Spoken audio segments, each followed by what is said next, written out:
She opened the door, not knowing it would be the last time she stood on her feet, not knowing her daughter's room was his final stop. It was a Saturday morning. Quiet. Normal. Malika Whiting was home with her daughter, 13-year-old Jairah. She was probably making breakfast, maybe playing music. Maybe Jairah was upstairs watching videos or texting friends. It was a regular morning. Until it wasn't. There was a knock. Not a stranger. It was someone Malika used to love. Someone she once trusted. Bahin Lynch, 45 years old. Her ex-boyfriend.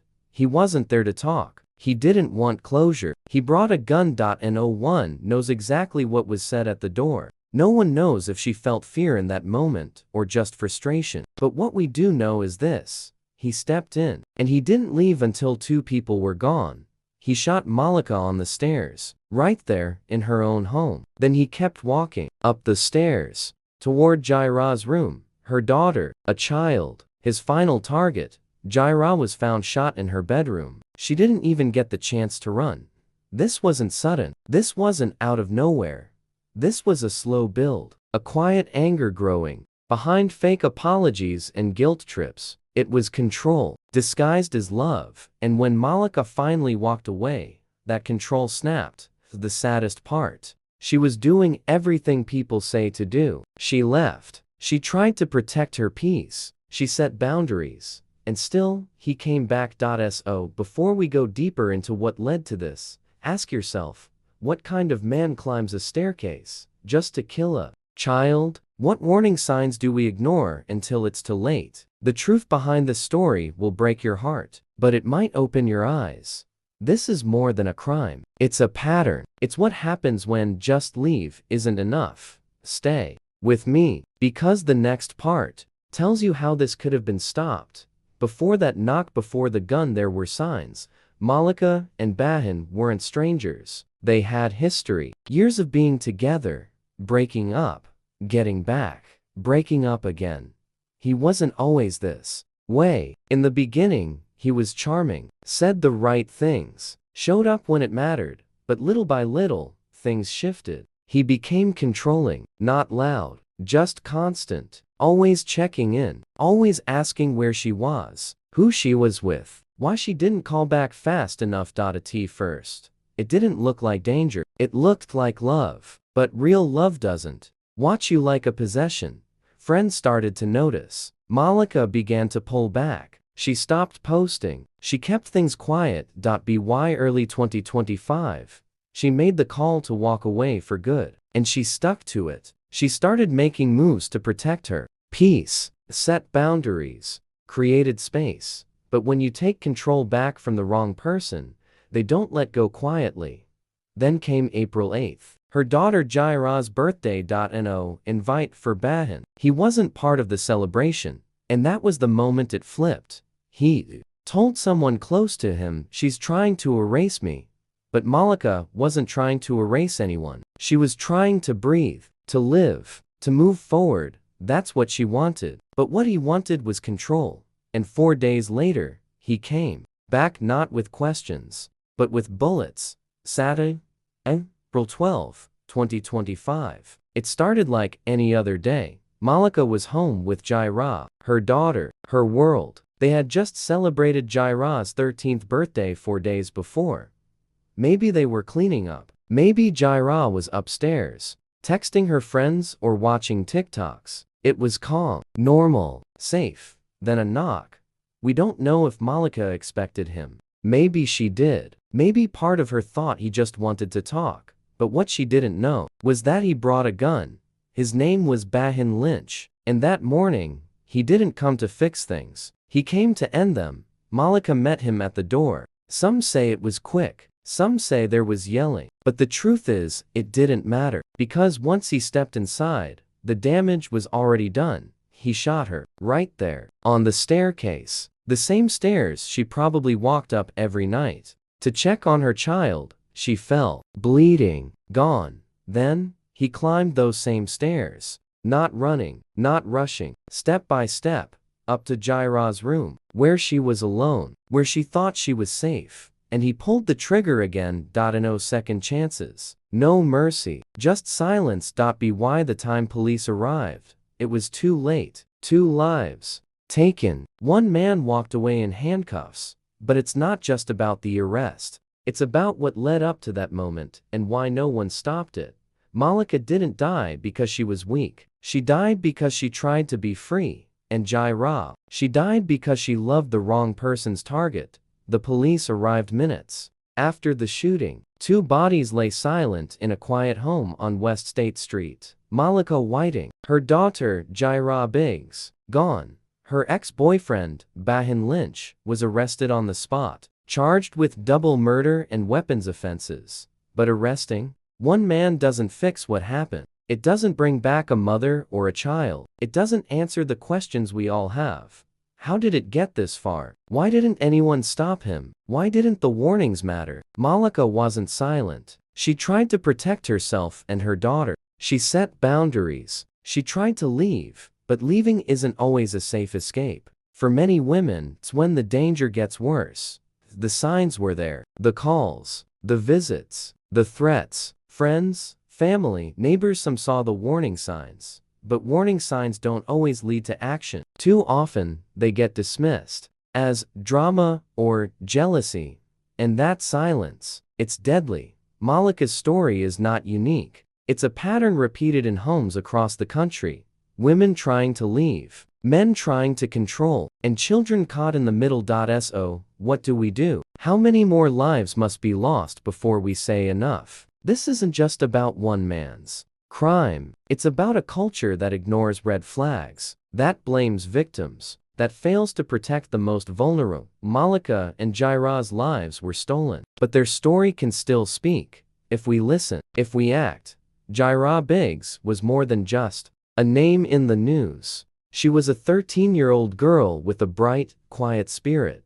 Friends described her as funny in a soft way. The kind of kid who didn't need to say much to make you smile. She loved music, often humming songs while doing her homework or helping her mom around the house. She was close to her mother, Malika. Jairah could tell when her mom needed a hug, even without words. Their bond was strong. A mother and daughter holding onto each other through hard times. April 8, 2025, had been Jairah's birthday. A special day filled with laughter, cake, and love. But just 4 days later, that joy was stolen.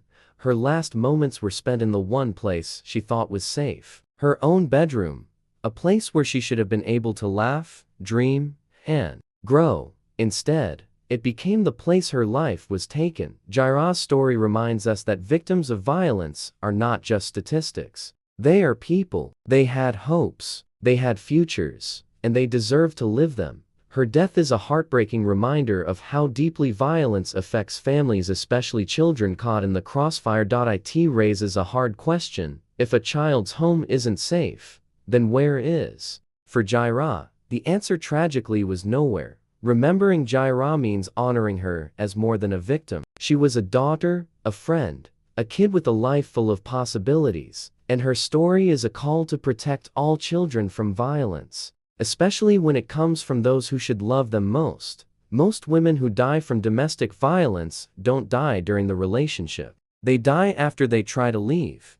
Malika Whiting's story fits this painful pattern. She ended the relationship. She tried to protect herself and her daughter. And that's when the danger became deadly. This is a truth too many people don't want to face. They ask, why didn't she just leave sooner? Or, why did she stay? But the real question should be, why is leaving often the most dangerous time? When a person is controlling or violent, breaking free can feel impossible. Threats get worse, jealousy turns to rage, and sadly, many abusers see control as a right, not a choice. Malika's case shows us this is not rare. It's a common story in homes everywhere. A story of love twisted into fear. The system often fails, too. Police, friends, family, many want to help, but don't always know how. Or they don't take the signs seriously until it's too late. That silence, that dismissal of warning signs, can cost lives. Every time someone ignores a call for help or brushes off red flags, they risk losing another Malika, another Jairah.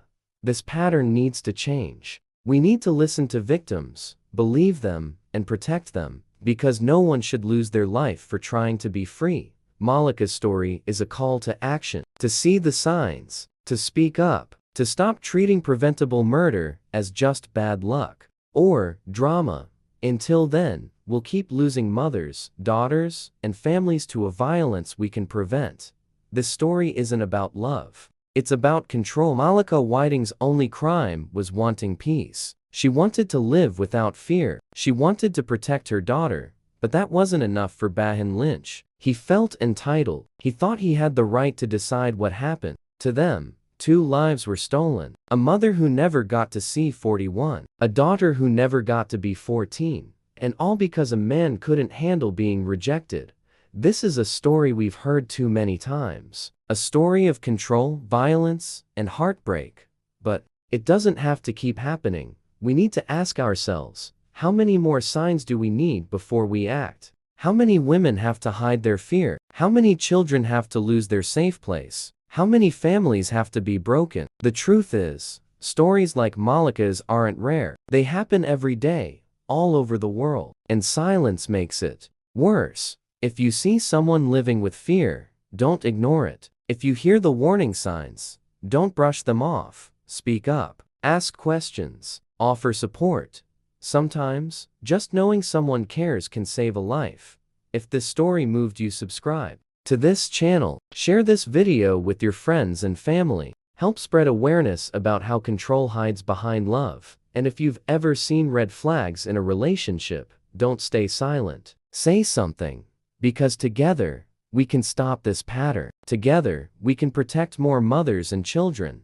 Thank you for listening. Thank you for caring. Malika and Jairah's story should not be forgotten. May they rest in peace. Malika Whiting wanted peace. She wanted a life free from fear. She wanted to protect her daughter, Jairah, with everything she had. But peace doesn't always come easy, especially when control hides behind love. Their story is heartbreaking, but it's also a warning, a reminder that love can turn dark, that control can become violence, and that silence lets it happen. Malika tried to leave. She set boundaries. She fought for a new life, but her past followed her, and it followed Jairah too. What happened to them is not unique. It's a pattern repeated across the country. Women and children caught in the crossfire of broken promises and broken hearts. But it doesn't have to be this way. We all have a role to play. We need to listen to the signs, the calls for help that often go unheard. We need to believe victims,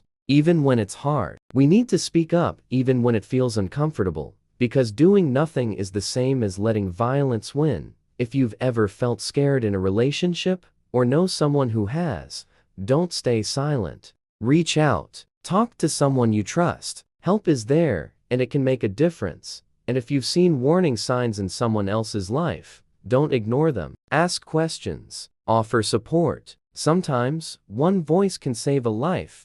So here's my question for you. How many more signs will it take before we act? How many more mothers and children have to be lost before we say enough? Malika and Jairah's lives were taken too soon, but their story can still save others. If we listen, if we learn, if we act. If this story touched you, subscribe to this channel, share it with others, help us spread awareness, and in the comments below, I want to hear from you. What do you think needs to change? Have you ever seen red flags ignored? What would you say to someone in Malika's shoes? Thank you for being here. Thank you for caring. Rest in peace, Malika and Jairah.